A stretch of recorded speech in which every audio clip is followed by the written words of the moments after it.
Hello दोस्तों, स्वागत है आपका हमारे यूट्यूब चैनल में। मैं जो आप लोगों को DSSB का पीजीटी ज्योग्राफी का क्वेश्चन करवा रही थी, उसी के आगे के ये क्वेश्चंस हैं। निम्नलिखित में से कौन सा भौगोलिक सीमा निर्माण का अंतिम चरण है? इसमें ए ऑप्शन दिया है आइडेंटिफिकेशन पहचान, बी दिया है आइडेंटिफिकेशन, इसका भी वही परक्रमण, डिलिमिटेशन परिसीमन, और डी दिया है डिमार्केशन या सीमांकन। तो इसमें जो है डी ऑप्शन सही है, सीमांकन। डिमार्केशन, सीमांकन भौगोलिक सीमा निर्माण का जो है अंतिम चरण है। राष्ट्रीय राजनीति के एक तथ्य के रूप में सीमाओं का अध्ययन काफ़ी महत्वपूर्ण होता है, क्योंकि यह राज्य की सार्वभौमिकता की सीमा को चिन्हित करता है। यह एक आधुनिक तथ्य है जो राज्य के अधिकार क्षेत्र को स्पष्ट करता है तथा एक राज्य की प्रभुसत्ता को उसके पड़ोसी राज्य से अलग करता है।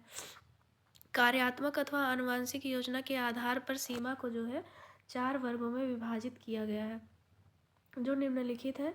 इसमें पहला है पूर्ववर्ती सीमा, दूसरा है अनुवर्ती सीमा, तीसरा है अध्यारोपी सीमा और चौथा है अवशिष्ट सीमा।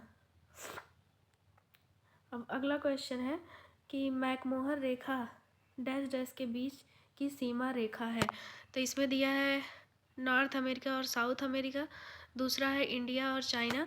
तो यही बी वाला ऑप्शन इसमें जो है सही है, इंडिया और चाइना के बीच में है।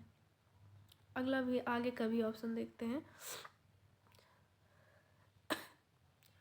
आगे है उत्तर कोरिया, दक्षिण कोरिया, जर्मनी तथा फ्रांस। अब इसकी व्याख्या देखते हैं। मैकमोहन रेखा भारत तथा चीन के बीच की सीमा रेखा है। यह सीमा एक प्राकृतिक सीमा है जो भारत की दूसरी सबसे लंबी सीमा है। भारत की ये जो है दूसरी सबसे लंबी सीमा है, और सबसे पहली जो सबसे ज़्यादा जो भारत की सीमा लगती है वो बांग्लादेश के साथ लगती है। इस सीमा को भारत के 5 राज्यों केंद्र शासित प्रदेश हिमाचल प्रदेश, लद्दाख, उत्तराखंड, सिक्किम तथा अरुणाचल प्रदेश स्पर्श करते हैं। भारत पाकिस्तान के मध्य रेड क्लिफ रेखा सीमा का निर्धारण करती है तथा अफगानिस्तान पाकिस्तान के मध्य डूरंड रेखा। अगला क्वेश्चन है, एशिया का निम्नलिखित में से कौन सा देश भूमि से घिरा हुआ है? तो इसमें दिया है ए ऑप्शन है Uzbekistan, B Bangladesh, C Indonesia और डी जो है मलेशिया। तो इसमें ए ऑप्शन सही है, उज्बेकिस्तान।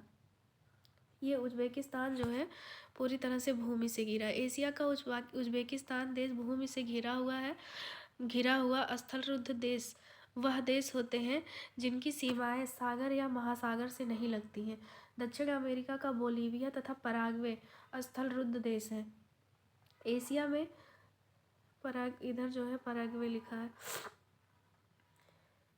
एशिया में भूमि से घिरे स्थलरुद्ध देश निम्नलिखित हैं: Afghanistan, Armenia, Azerbaijan, Bhutan, Laos, Kazakhstan, Kyrgyzstan, Mongolia, Nepal, Tajikistan और तुर्कमेनिस्तान और उज्बेकिस्तान। टोटल जो है 10 ऐसी कंट्रीज हैं एशिया में जो कि स्थलरुद्ध है। अगला है कि निम्नलिखित में से किस कारक ने भू राजनीति के पुनः प्रवर्तन के लिए आवश्यक आवेग या प्रोत्साहन प्रदान नहीं किया? इसमें जो है इस पे ध्यान दिया करिए अक्सर नहीं वाले शब्द पे। तो इसमें ए है औपनिवेशिक साम्राज्यों का टूटना, बी है बड़ी संख्या में राष्ट्रों का उत्थान, सी है युद्ध से पहले और अधिक जटिल विश्व, और डी है राजनीतिक दलों की उन्नति। इसमें जो है डी ऑप्शन सही होगा, राजनीतिक दलों की उन्नति।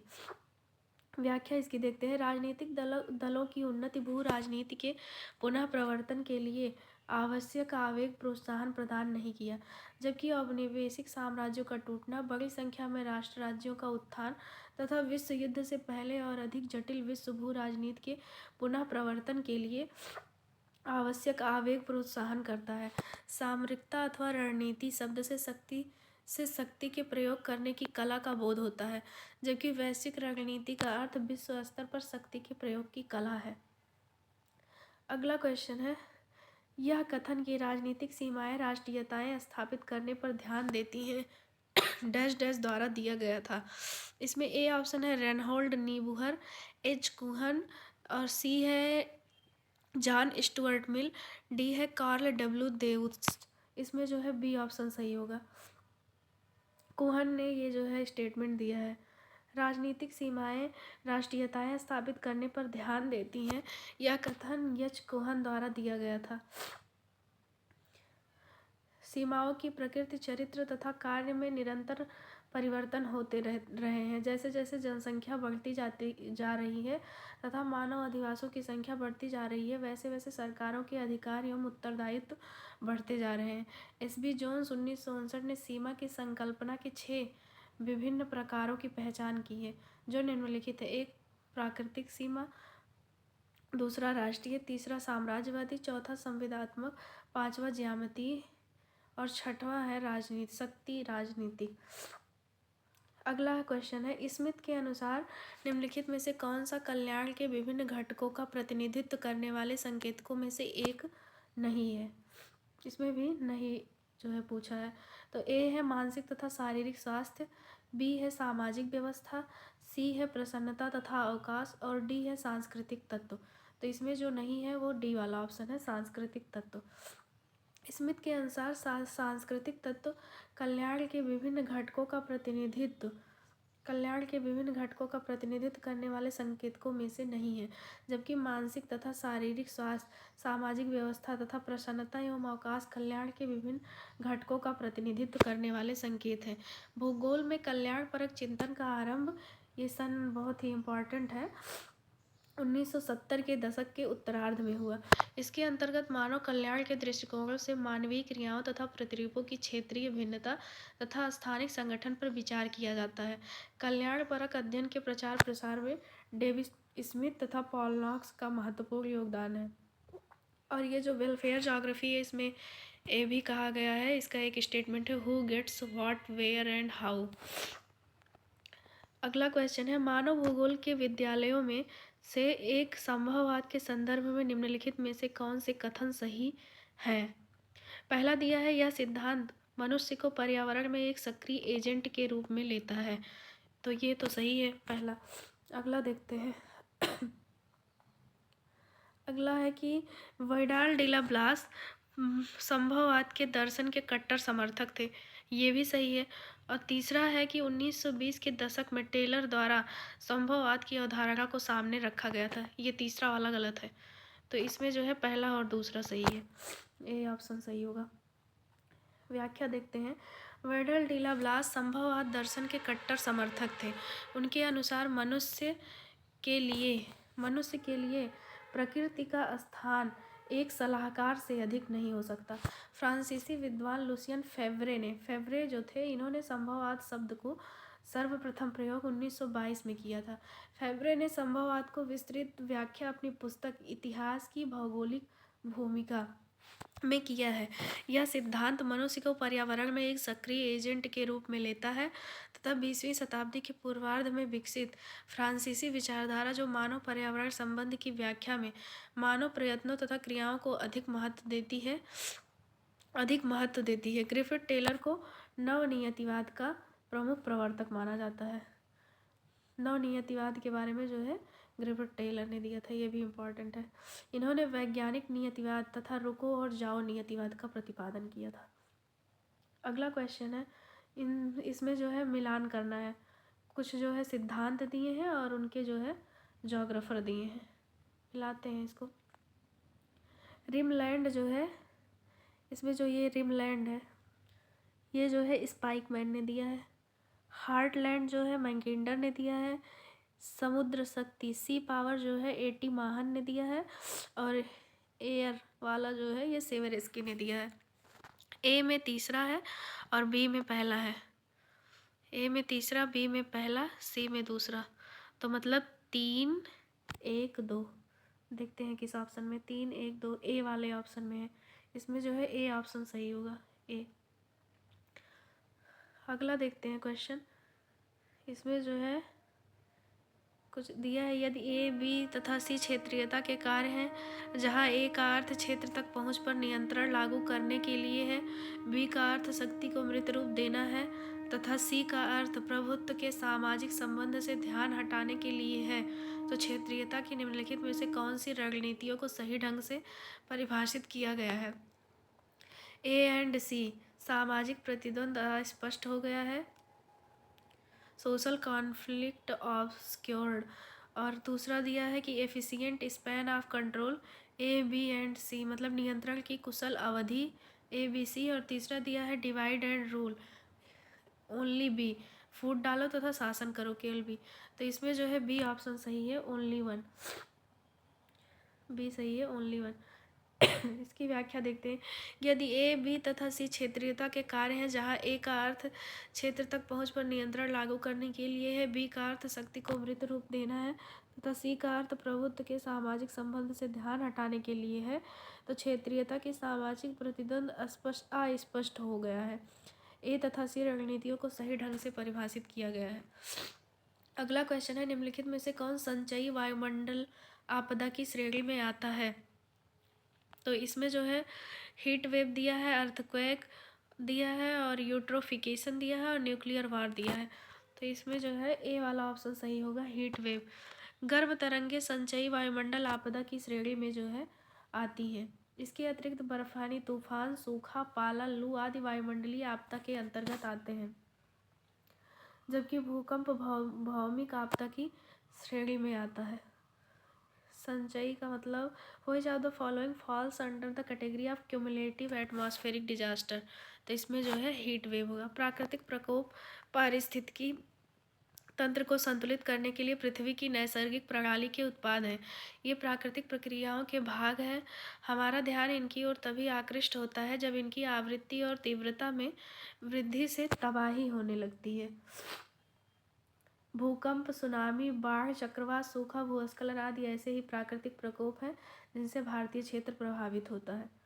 अगला है कि भारत के चक्रवात इतिहास का सबसे शक्तिशाली चक्रवात, जिसे सुपर साइक्लोन के नाम से जाना जाता है, किस राज्य में हुआ था?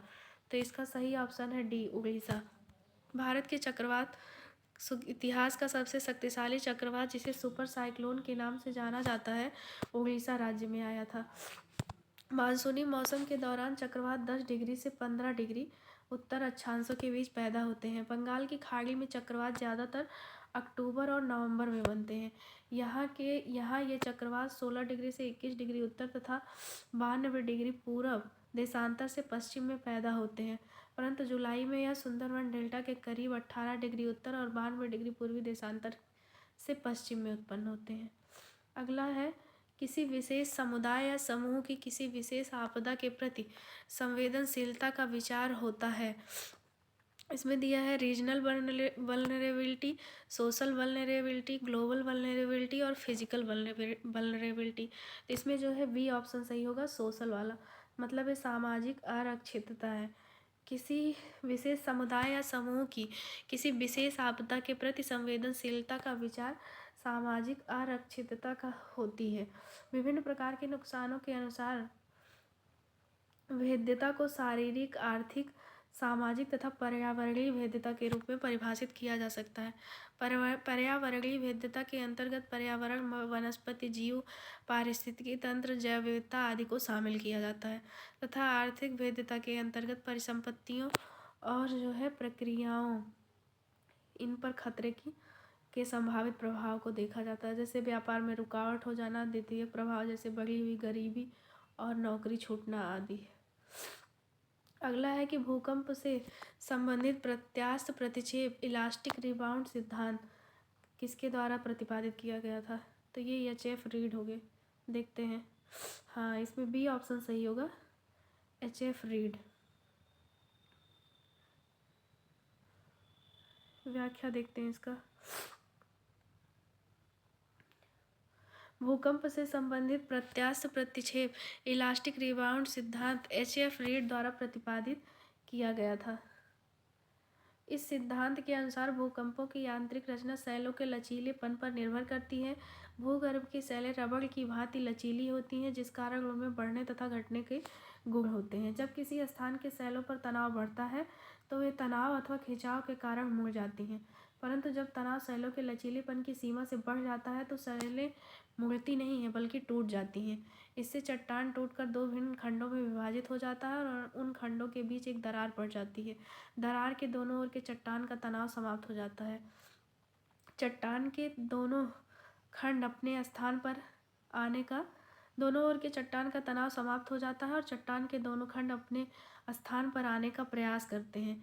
इस प्रकार तनाव द्वारा उत्पन्न भ्रंश क्रिया से समाप्त हो जाता है और दरार के सहारे संघर्षण से मिलकर भूकंप उत्पन्न होते हैं।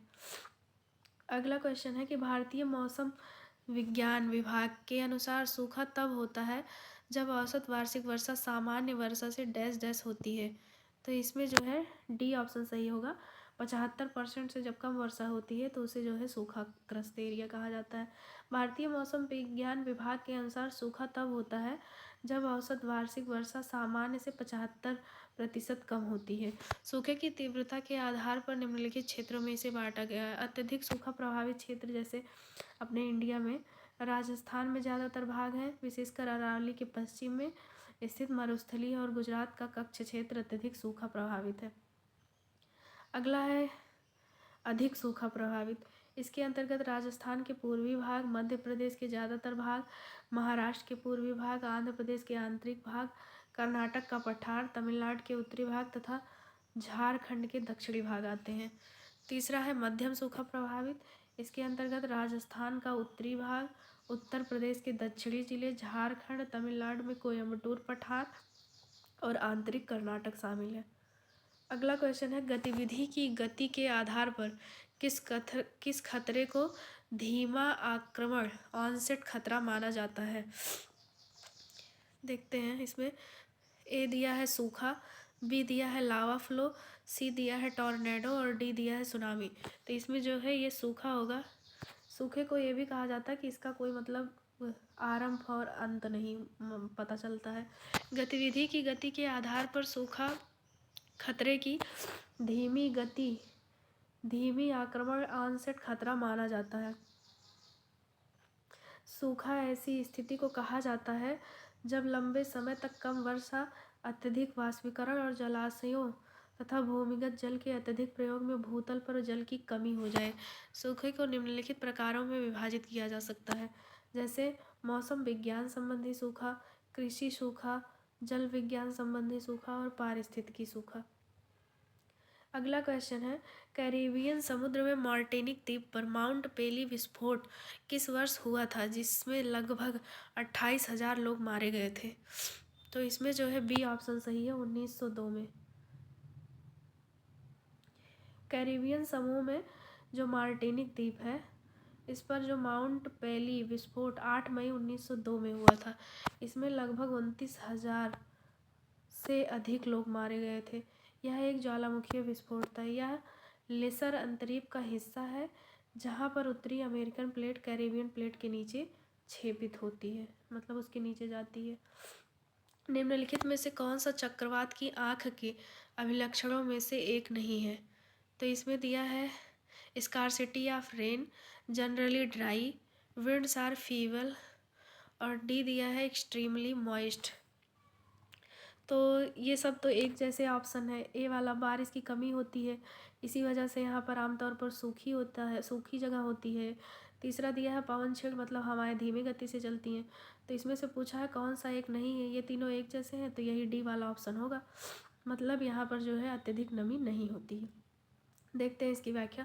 अत्यधिक नम चक्रवात की आँख के अभिलक्षण जो है नहीं है, जबकि बारिश की कमी, इसके केंद्रीय अक्ष तथा क्षेत्र शांत होना तथा पवन का अवतलन, वायु का प्रबल एवं वृत्ताकार रूप में आरोहण तथा आमतौर पर सूखे की स्थिति होती है। एक विकसित उष्णकटिबंधीय चक्रवात की विशेषता इसके केंद्र के चारों तरफ प्रबल सर्पित पवनों का परिसंचरण है जिसे इसकी आँख कहते हैं। इस परिसंचरण प्रणाली का व्यास 150 से 250 किलोमीटर तक होता है। अगला क्वेश्चन है निम्नलिखित में से कौन सा बाढ़ के कारणों में से एक नहीं है।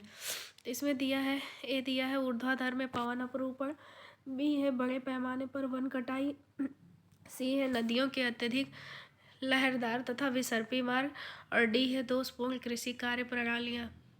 तो इसमें जो है ए ऑप्शन सही होगा, ऊर्ध्वाधर में पवनों का अपरूपण।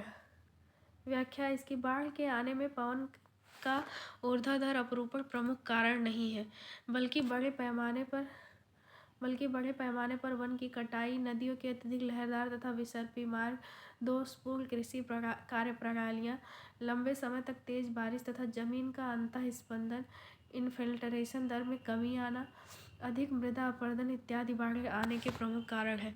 भारत के विभिन्न राज्यों में बार बार आने वाली बाढ़ के कारण जान माल की भारी नुकसान होती है। राष्ट्रीय बाढ़ आयोग ने देश में 4 करोड़ हेक्टेयर भूमि को बाढ़ प्रभावित क्षेत्र घोषित किया है। असम, पश्चिम बंगाल, असम हो गया, पश्चिम बंगाल, बिहार राज्य के सबसे अधिक बाढ़ प्रभावित क्षेत्र हैं। अगला क्वेश्चन है, निम्नलिखित में से कौन सा लघुमान मानचित्र है? Small scale map. इसमें दिया है भूमि पार्सल मानचित्र, एटलस मैप, टोपोग्राफिकल मैप और सेटलमेंट मैप। तो इसमें बी ऑप्शन सही होगा, ये जो है एटलस मैप। लघुमान मानचित्र को भित्ति मानचित्र तथा एटलस मानचित्र में वर्गीकृत किया जाता है। लघुमान मानचित्र का उपयोग बृहद क्षेत्र को दर्शाने के लिए किया जाता है। ये बहुत ही इम्पॉर्टेंट है। जो लघुमान मानचित्र होगा उसमें जो है बड़े क्षेत्रों को दिखाया जाएगा। एटलस मानचित्र बड़े आकार वाले क्षेत्रों का प्रदर्शित करते हैं तथा भौतिक एवं सांस्कृतिक विशेषताओं को सामान्य तरीके से दर्शाते हैं। एटलस मानचित्र विश्व महाद्वीपों, देशों या क्षेत्रों की भौतिक भौगोलिक जानकारियों की आलेखी विश्व के कोश है। यह मानचित्र हमें स्थिति, आकृति, अपवाह, जलवायु, वनस्पति, नगरों एवं शहरों के वितरण, जनसंख्या, उद्योग की स्थिति, परिवहन तंत्र, पर्यटन तथा धरोहरों आदि के संबंध में जानकारी प्रदान करता है। आज के लिए इतना ही। Thank you.